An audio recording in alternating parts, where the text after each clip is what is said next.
See, you can't feel that. You don't have feelings.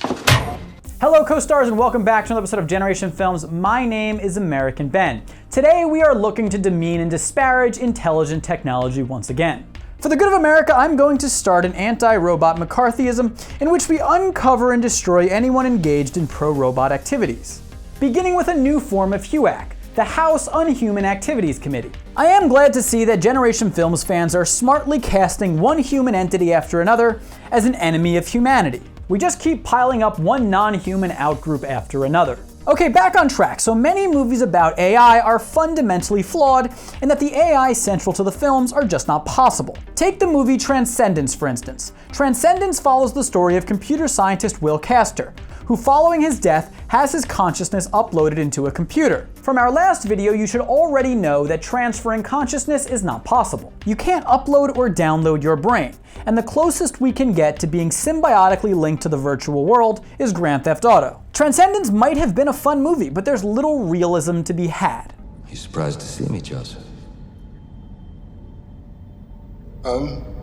However, there are films that get a whole lot right, and we are going to cover them in this video. First up is Wargames. Wargames is set in a world in which, due to human insufficiency, control over nuclear missile launch centers is automated. The supercomputer responsible for the missiles is programmed to continuously run nuclear war simulations in order to self-learn. The movie follows high school hacker David Lightman as he hacks into the government supercomputer controlling the weapons and, thinking it's a game, begins to play as the Soviet Union, setting off a chain of events that could start World War III. Let's play Global Thermonuclear War. Fine. All right. Now, one would hope that governments wouldn't be willing to cede control over nuclear weapons to computers that can't discern simulation from the real thing. But overall, the AI in this film is fairly realistic.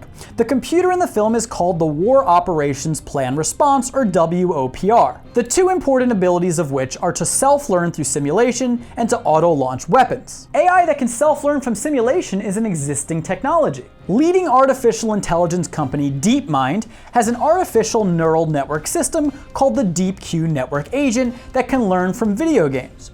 When tested on classic Atari 2600 games, the agent, quote, receiving only the pixels in the game score as inputs, was able to surpass the performance of all previous algorithms and achieve a level comparable to that of a professional human games tester across a set of 49 games, using the same algorithm, network architecture, and hyperparameters. And I don't know what hyperparameters means, but it's a big enough word to convince me that DeepMind is doing some important shit. Autonomous weapons also exist, such as the Samsung SGR-A1 in South Korea, a sentry gun deployed in the Korean demilitarized zone to assist South Korean troops. Yes, I said Samsung. In other words, every time you make a phone call on your Galaxy smartphone, you start a chain of events that kills a North Korean. Whoa, what was that? You feel that? Oh, I know what that was. That was the sweet feeling of YouTube demonetization. Nonetheless, computers don't quite exercise absolute control over nukes yet, but it's not completely out of the question when it comes to feasibility. Next up, we have 1982's Tron. In the movie, former ENCOM software engineer Kevin Flynn tries to hack into his former employer's mainframe system in order to prove that his boss was plagiarizing his game designs. But he is stopped by ENCOM's Master Control Program, or MCP. When he later breaks into ENCOM to prove his boss's misdeeds, the MCP uses a laser to digitize and download Flynn into the ENCOM cyberspace, where programs appear in the form of the programmers who made them. Okay, this movie gets a lot wrong. One, it portrays the world of cyberspace as an actual physical space when it's nothing but code really, the only images of which are delivered to a screen for the user to see. Two, there is no way to scan and digitize a human being into a game. So why include the movie on this list? Well, neither of those two things have to do with AI, just general technology. But I'm not saying the behavior of the MCP is realistic either. There's nothing articulated in a scientific manner explaining how the MCP could deviate from its programming and become a megalomaniacal virtual intelligence. But what is really accurate here is the larger picture. We can see today that virtual reality is on its way, and with that artificial intelligence in video games that will be able to respond to human interaction. This movie was made in 1982. Today, we have very sophisticated role-playing games. Now, I'm not saying the AI in these games is that complex yet, but it's the direction we are headed in. This emergent field called extended reality is summed up succinctly by Forbes. Quote, partnering VR and specific forms of AI such as robotics, natural language processing, and machine learning, among others, creates an extended reality where participants become part of a virtual ecosystem and can interact with and dissect data within their real-world field of view. Ready? Ready. So long, sucker! Next up, we have the movie Passengers. In the movie, a spacecraft traveling to a distant colony planet and transporting thousands of people has a malfunction in its sleep chambers. As a result, 2 passengers, who just happen to be Chris Pratt and Jennifer Lawrence, are awakened 90 years early. Actually, only Chris Pratt wakes up due to malfunction, but in a galactic dick move, he wakes up the chick he's creeping on as well. As the film takes place in the future, there's a lot of advanced technology going on here, but the main element of AI in the film is a robot bartender named Arthur. Oh, you're a robot. Android, technically. So what does the film get so right about Arthur? Well, this one's simple.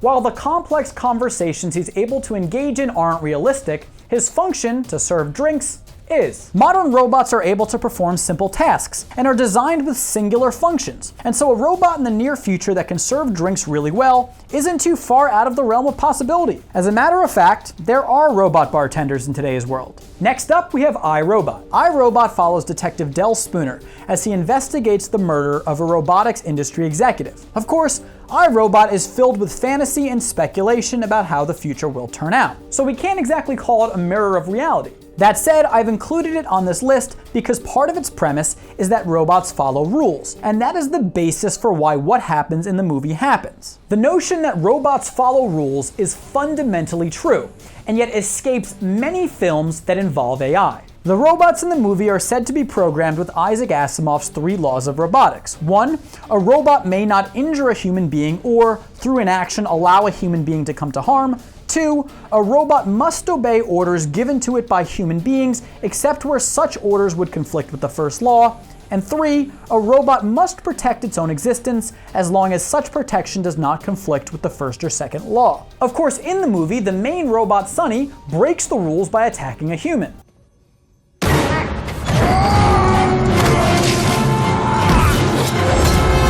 But the film was careful to address this, explaining that Sonny was designed with a secondary system that bypasses the 3 laws. Many other robots in the film attack humans too, but the film addresses this as well by revealing that the omnipotent artificial intelligence supercomputer Vicky has invented a 4th rule that states, quote, a robot may not harm humanity or by inaction allow humanity to come to harm. This allows for robots under Vicky's control to sacrifice individual humans in order to save the human race. No matter how fantastical the film is, its focus on robots following rules set by their programming is very important and very accurate. Now, there is some criticism to be had in pointing out that Vicky changed her programming by inventing the 4th rule, something that AI cannot do. However, one response to such criticism is to say that Vicky's deviation was based on the already established rules. In other words, she might have invented the 4th rule to protect an earlier rule. Oh, hell no.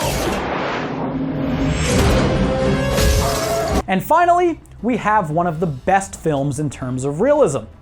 Wally. The film depicts a futuristic, garbage-covered Earth that has been abandoned by humans and is largely devoid of inhabitants, save for robot trash compactors left behind to clean up. One of those robots, Wally, ends up becoming infatuated with an Eve probe sent to scan the planet. And long story short, he ends up inadvertently embarking on a space journey that could decide the fate of mankind. Now, the movie takes place 600 years into the future, but given the trajectory of robots in today's world, Wall-E is an exceptionally smart and realistic film. The movie, like The Bartender from Passengers, portrays AI robots as performing very specialized tasks. In other words, they have one specific job to do, whether it be clean garbage, pilot a ship, or sweep floors. This is what we see today. Robots often have artificial narrow intelligence, or ANI. Sure, there are robots that can clean on their own, but ANI also includes robots that can do much more complicated specialized tasks, such as trading. Algorithms have taken over Wall Street. As Wired magazine points out, by some estimates, computer-aided high-frequency trading now accounts for about 70% of total trade volume. AI is often better and faster than human beings at completing specialized tasks. When thinking about what the future might look like, we often think about AI becoming more complex, but perhaps what we should also picture is AI robots getting better at their specialized tasks and increasing in population and use across the globe. This all said, cute and sweet as Wally might seem, he's still the type of robot that could kill us all. And we need to be smart about how we frame the dangers of AI to the next generation. Wally. Eva. Lynn Parker, a division director for the Information and Intelligence Systems Division at the National Science Foundation, told Tech Insider, quote, "To me, something like Wall-E is a nice story because it shows the good side of what AI can do for society." In other words, Lynn is a cyborg that wants to hurt you and your loved ones. Well, that's the video. I hope you enjoyed it. If you did, please like, comment, and subscribe down below. And always remember, humanity first. I'll catch you next time. Generation Films, peace.